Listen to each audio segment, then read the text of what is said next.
On the third day of the fast, Esther put on her royal robes and entered the inner court of the palace, just across from the king's hall. The king was sitting on his royal throne, facing the entrance. When he saw Queen Esther standing there in the inner court, he welcomed her and held out the golden scepter to her. So Esther approached and touched the end of the scepter. Then the king asked her, "What do you want, Queen Esther? What is your request?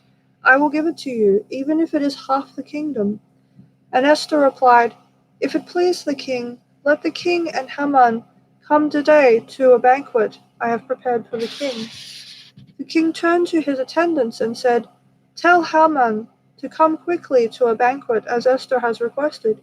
So the king and Haman went to Esther's banquet. And while they were drinking wine, the king said to Esther, "Now tell me what you really want. What is your request? I will give it to you, even if it is half the kingdom." Esther replied, "This is my request and deepest wish. If I have found favor with the king, and if it pleases the king to grant my request to do what I ask, please come with Haman tomorrow to the banquet I will prepare for you. Then I will explain what this is all about." Haman was a happy man as he left the banquet. But when he saw Mordecai sitting at the palace gate, not standing up or trembling nervously before him, Haman became furious. However, he restrained himself and went on home.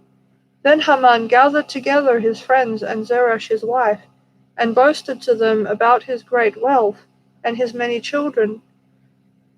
He bragged about the honors the king had given him and how he had been promoted over all the other nobles and officials. Then Haman added, "And that's not all.